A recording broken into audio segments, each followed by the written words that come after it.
Guys, we're back for the next episode of Money Talks. Thanks for joining in. Today we are in Middletown, right on the side of Shelbyville Road with Broker House Lending and John Moel, the founder of Broker House Lending.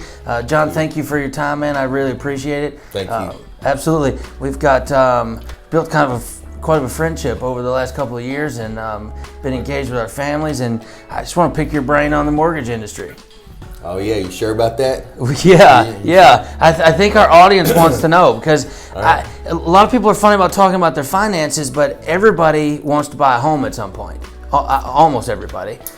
So how'd you get into this business? Well, just one of those things where it just kind of happened. I finished up school at Spalding University, and I was out there looking for a job. I got a phone call from a friend. He's like, I think you'd be good at this. I'm like, do I have to sit in a cubicle? And he's like, yeah. I'm like, no, I didn't go to school just to do that. But I went and I interviewed. I got the job, and that was 14 years ago. And I worked for the same mortgage company for about 7 years, and then they ended up selling their mortgage company, and that's when I started Broker House Lending. Okay. So,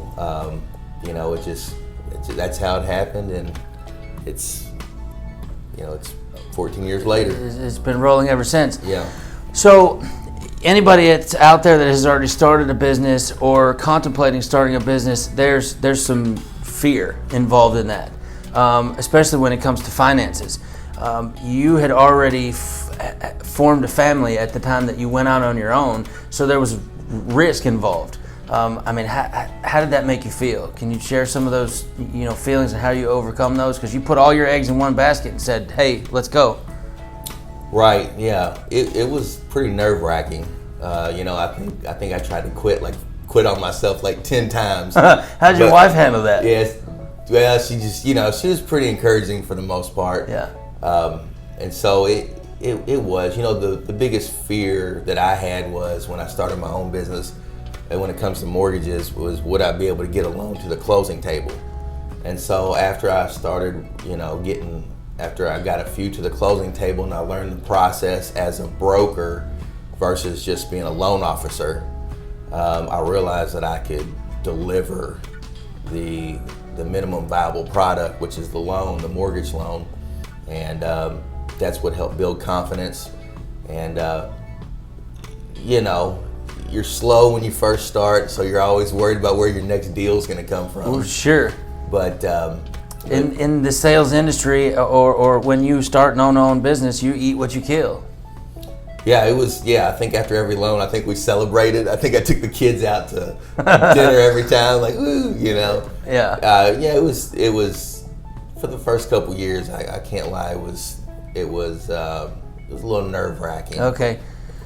What specifically? Obviously, you don't know where the next paycheck's coming from and things like that. But what other concerns did you have about taking assets that you had saved and applying them all into one idea?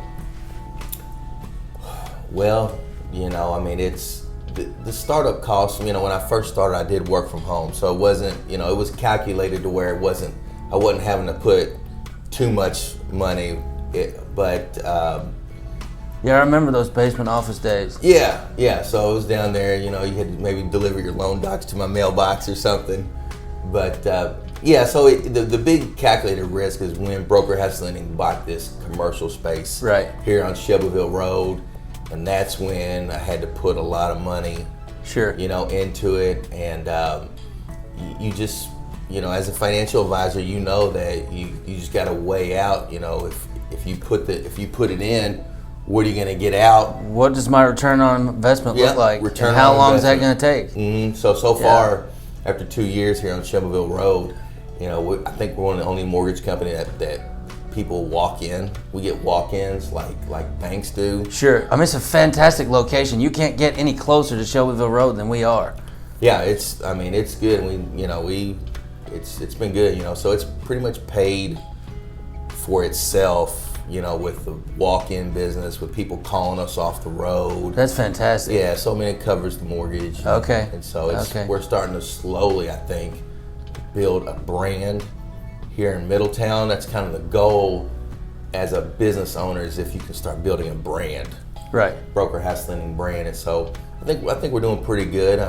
But we still want to focus on, we're still the small guy, and we want to focus on the personal touch, the mortgage expertise, and then our great pricing. We have really good pricing.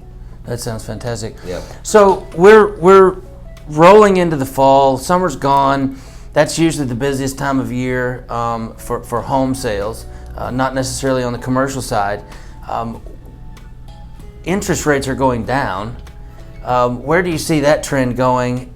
And now that interest rates are going down, I was speaking with a real estate agent in Oldham County earlier this week, and they said that the volume just isn't there, even though interest rates are going down. What's your take on that?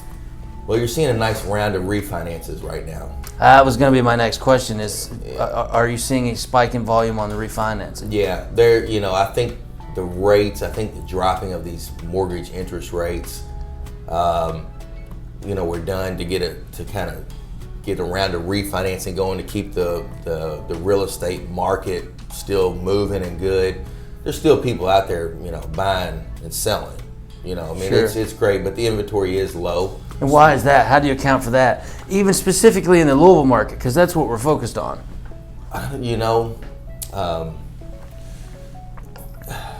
Just the time of year? Yeah, I think it's just that there's such a demand out there. There's new people coming into the market. There's young people that are buying houses now at age 21.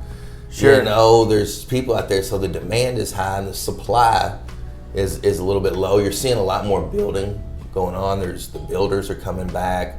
They're building. A lot of people are building new homes. So you're seeing that. But to answer the question, with the rates dropping, the refinances have really picked up big time. So it's kept it to where we went from like 85 to 90% purchases. Now we're about 50% purchase and 50% refinance. Okay. What areas do you see as the next hotspots for commercial and residential? You're seeing a lot of buyers that are actually buying outside of Jefferson County right now. Kentucky's got an interesting place where there's a lot of rural areas outside of Jefferson County, and there's a couple of different mortgage products that are available, especially with the United States Department of Agriculture. With the USDA loan. So you're seeing people, there's a little bit better pricing.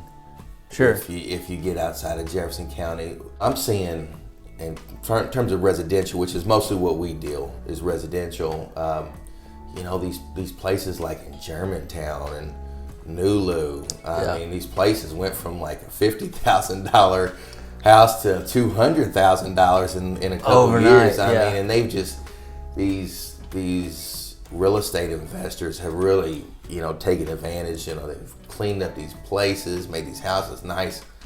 Restaurants, like you said, there's restaurants everywhere. There's places you can walk to. I mean, the values of homes in everywhere, but even Jefferson County and certain parts of Louisville, I mean, they're up probably 5-7%. Right, and historically, we have always had an upward trend in real estate value and prices in Louisville, Kentucky, and Louisville specifically. And even during the housing market crash or crisis, we saw a steady rise in home value, if not just flat, whereas other markets saw the home values fall and deflate. So I'm thankful to have been here and to been able to watch that and then participate that now. There's a lot of opportunity on the investment side, whether you're on the finance side, whether you're a real estate investor, or whether you're in the mortgage business. I saw a post on Facebook or LinkedIn or Instagram something earlier this morning said, 80% of jobs in the next 10 to 15 years, I don't remember the time frame, but about 80% of jobs will end up going away because they'll be automated. I think in your industry, I think in my industry, there are things that you can automate. There's robo-advisors that are available already. There are online websites that you can go and qualify for a mortgage and never have to talk to someone. But I don't think that you'll ever be able to remove that element of personal touch and having someone on the phone that can answer your questions and sit in front of you knowing that you're getting that level of expertise and that extra mile of ethical diligence. I just don't think you can remove that. Robo-advisor can build you a mix of investments, but they can't ask you questions about estate planning and what do you want to do for your kids and what's your next goal that you want to accomplish. And, you know, the online platforms for mortgages can't do that either. You know, we deal with a lot of money here, and people get emotional about their money. They want to be dealing with someone. They want to be dealing with a person. Sure, I agree. In most cases, especially, you know, some of the automation that's coming in our industries, it increases the cost of the mortgage to get automation to where, you know, if you're, it's cheaper. In my industry, it's cheaper to use a person. Yeah.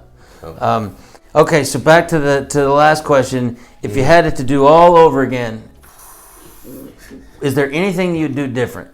Man, I'm trying to think here. Doesn't have to be a mistake. Just something that, you know, a eureka epiphany that you had, you know, 10 years later that said, you know what, this has been great. If I could go do that over again, I would. There's one thing I think about. I mean, when you're a small mortgage company, you start in your basement. There's really not. I mean, you're just kind of just doing what you can do. When we first bought this commercial property here on Shelbyville Road, it was. I mean, the whole thing was just in bad shape, and it took. I was inexperienced. It took me probably a year and a half. It took us a year and a half to get this thing renovated. I think if I looking back, there's one thing I would have financed and got the project up and running done faster, instead of if you drag something out like that for a year and a half. It was almost to the point like, are we ever even going to get in here? Okay. You know, I mean, are we ever even going to get in here? So that would be the one thing that I think sticks out in my mind was if I ever come a project like that again, I would get the financing complete in order so you can boom, get it knocked out and get it done and get it ordered, because you know, you learn from your mistakes. Sure. When it comes to that. Sure. And we've all made them, and that doesn't mean that they were bad mistakes, but it was just a learning curve. It'll cost you money. Those mistakes cost you money. Yeah. You know, I think I try to get in here and try to do the architecture myself. You know, whereas you gotta pay for a real architect to come in here and put everything to scale. Yeah. And then you can get your contractors in here. You end up spending more money trying to save money by doing it yourself. Yep. And you could have done it faster and cheaper had you just contracted it out. So, thanks for joining us again with Money Talks. Thanks, John Moel, again with Broker House Lending. This guy didn't talk very much, did he? Yeah, Caesar's been quiet for quite a while. I know. If you're in the market for a mortgage, I encourage you to reach out to Broker House Lending. Ask for John, and I promise you that he'll fight for the best mortgage, the best price, the best value for you. And stay tuned because we've got a lot of good content coming up. Thanks.